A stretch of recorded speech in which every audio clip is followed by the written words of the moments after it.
This is the download recap from Sounds Profitable, the most important news from this week and why it matters to people in the business of podcasting. I'm Gavin Gaddis. The download recap is brought to you by Podscribe. You can find out more at podscribe.com. This week's stories include the podcast landscape 2025, maturity, growth, and what comes next. Canadian podcast listening reaches new high, 46% of adults. Short-form video clips could cannibalize podcasters' real audiences.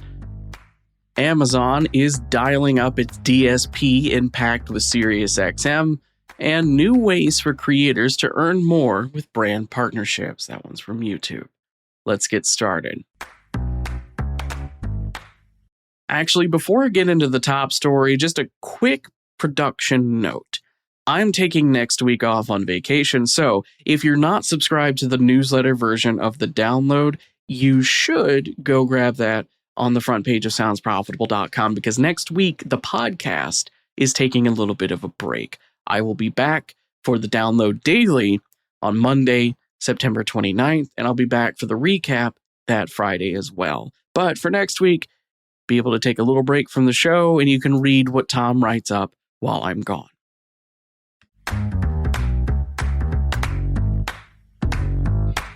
Responses from over 5,000 Americans fielded for the Podcast Landscape 2025 find organic growth for podcasting has slowed noticeably as the industry matures. When thinking about a medium maturing, there are two distinct examples to consider. Radio's consolidation of content and retraction of funding for original programming versus streaming, which proliferated out of focus on diverse, quality content over quantity. Here's a quote from Tom Webster, quote, "This maturation means the days of rising tide lifting all boats are transitioning to the next phase.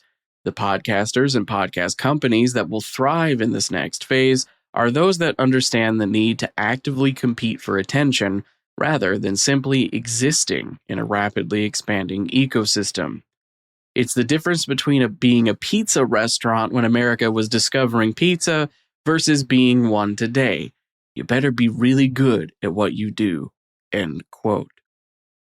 YouTube is a core part of podcasting today, even for audio-first productions. In fact, audio remains as important as ever. Even those largely consuming video podcasts on YouTube are still listening to that video a lot of the time. 47% of YouTube podcast consumers in the Podcast Landscape survey consume most of their content as audio only. Despite the widespread assumption going to YouTube means making audio podcasts visually engaging, almost paradoxically, the opposite is true.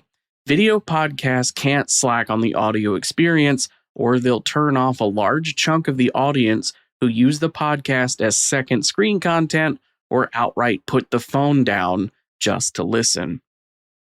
With change comes opportunity. Podcasting crosses the barrier into a majority of Americans consuming podcasts every month, and that means it no longer is a techie niche or a nice to have for marketers.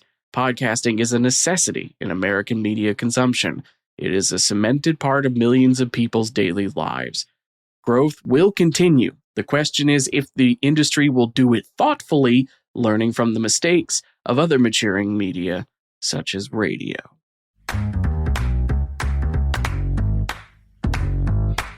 This is a look back at 9 years of Signal Hill Insights, the Canadian Podcast Listener Report. Back in 2017, 24% of Canadians age 18 plus were monthly podcast listeners. As of this year, that number has risen to 46%, itself a significant jump. Here's a quote from Matt Hurd writing the article. Quote, "Between 2024 and 2025, an additional 7% of the entire Canadian adult population has become monthly podcast consumers. Now, 46% are tuning into podcasts. For contrast, the largest single-year jump we had previously seen was a 4-point rise from 2021 to 2022. Weekly consumption is up as well, from 29% last year to 33% in 2025. End quote. Newcomers to Canada are also making an impact, as starting last year, the report began to carefully track the podcast habits of respondents who had moved to the country less than 5 years ago. The 2024 report found 76% of Canadian newcomers consume podcasts monthly, due in part to the demographics skewing younger, as younger demographics have a higher likelihood of at least being aware of podcasts. Herd teases that later this year, Signal Hill Insights will have more, insights about podcast newcomers, including data on show languages and countries of origin. Herd also goes on to say this is an evolution of the Canadian Podcast Listener Report that is itself a reflection of podcasting's continued evolution. Evergreen questions in the report still remain, such as those keeping track of details like discovery and platform use.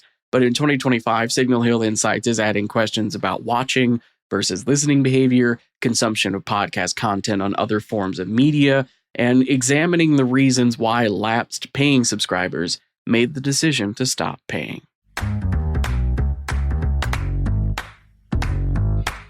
A new issue of Ashley Carman's Soundbite newsletter looks at the common video podcast promotion strategy of clipping juicy moments of conversation and uploading them to social media.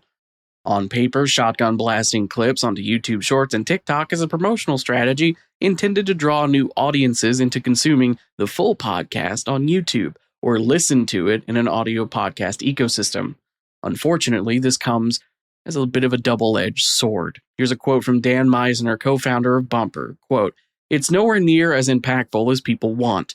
The disappointment I have seen from creators often stems from lack of clarity around what clips are in service of." End quote. A source of that lack of clarity might be forgetting whose homework podcasting has been copying from. The modern trend of clipping long-form podcast conversations into juicy bits is largely derived from the social media marketing strategies of live streamers, notably Twitch gamers. While the concept of clipping highlights from longer content is not attributable to video game content creators, it has been refined by them over the 2010s and 2020s into a cottage industry that currently exists and thrives. Short-form clips, highlight reels, they're the promotional bread and butter of streamers. Both act as a way to generate a second stream of revenue off of originally ad-supported live content, as well as create FOMO for those watching after the fact. They're clips designed to make the viewer want to be present for the next live stream, to be one of the cool kids who saw it first. With a recorded podcast, however, there's a risk audiences are effectively being trained to wait a few days and then be spoon-fed clips of the good bits while all of the assumed filler content is left out. At their worst, clips can highlight just how under-edited the full episode of a podcast really is. That said, it's not all doom and gloom for those who are trying to promote their podcasts. The current thriving ecosystem of long-form YouTubers, independent of podcasting almost entirely, shows a short-form cannibalization method is not necessarily an existential threat.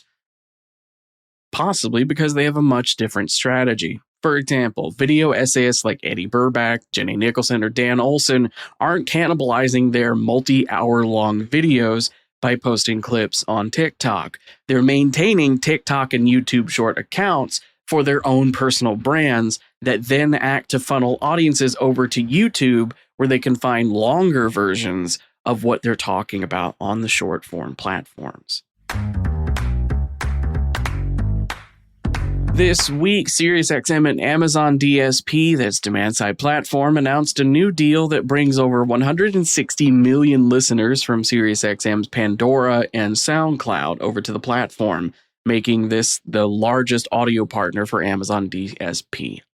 SiriusXM podcast inventory is also slated to be added to the DSP. Here's a quote from the article, quote, "Advertisers using Amazon DSP will be able to layer SiriusXM's listener data with Amazon signals, apply goal-based bidding across channels, and also audio will be folded into unified reporting."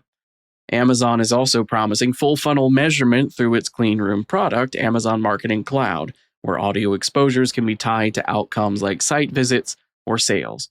End quote. This announcement serves as another rough one for the trade desk, as evidenced in Ad Exchanger's Friday issue of Optimizing the News, which rounded up complications for the company before SiriusXM was public. Now, with the new deal, Amazon DSP is another notch in the belt of a company performing well across the board with CTV, audio, influencers, streaming, gaming, retail, and even physical out-of-home. For example, you can look at the box advertising Dexter Resurrection that delivered my cat food earlier this week. The Trade Desk's position as the de facto DSP is no longer as rock solid as it once was. While a good chunk of the blog post we're talking about here is re-announcing previously announced tools for YouTube creators, the big one that might lead to a tidal shift in how YouTube and video podcasting is managed is YouTube's version of dynamic ad insertion.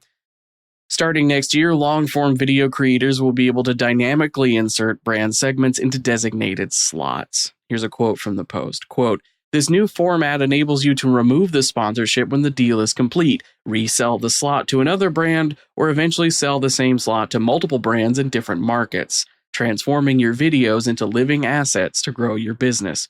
End quote. The feature is slated to be tested with a small group of creators early next year. This has the potential to change the face of YouTube, as a good portion of event videos that require large sponsorship deals now no longer have that sponsorship permanently baked in. With a YouTube version of dynamic ad insertion, those sponsorships could become hot swappable even, which might then have a knock-on effect of making old-school baked-in sponsorships even more valuable. Finally, it's time for my quick hits. These are some of the articles I've covered from throughout the week that didn't quite make top story coverage, but I still argue are worth including in your weekend reading. So let me run through a few here real quick. First up, pack your sunscreen. The Little Black Book and Friends Beach will be back at Cannes 2026. That's July 22nd through 26th. Interested parties can RSVP now. And as a reminder, Sounds Profitable is sponsoring the LBB and Friends Beach. And as a result, all Sounds Profitable partners get access to the beach as part of their SP partnership. The Podglomerate has a new episode of Podcast Perspectives, focusing how to get a podcast reviewed by respected media outlets, which features guest host Alice Florence Orr, managing editor at Podcast Review. Owl & Company has a new report looking at the long view on short form. Scripted microdrama series telling movie-length stories in 2-minute cliffhanger-driven segments are a multi-billion-dollar industry, but they've yet to have their serial moment, which might come from podcasting if it was one of us to do that, by the way. And finally, Amplify Media founder Stephen Goldstein has a new piece dubbed The Tsunami of AI Content When More Becomes Too Much, featuring a discussion of choice paralysis if podcast apps get flooded with AI-generated near-identical content, as well as feedback from his Gen Z students regarding generated podcasts. That was the download recap brought to you by Sounds Profitable and Podscribe. I know I went through today's stories fast, so as usual, you can catch a link to every single thing I've talked about by clicking the link in today's show notes, which will take you to today's episode's page on Sounds Profitable. Or you can go to soundsprofitable.com and sign up for the newsletter version while you're there too. As usual, I'm Gavin Gaddis. Our producers are myself, Brian Barletta, and Tom Webster. And as usual, special thanks to you for sticking with me as I brought you through all the top stories you might have missed this past week. Robot. Download complete.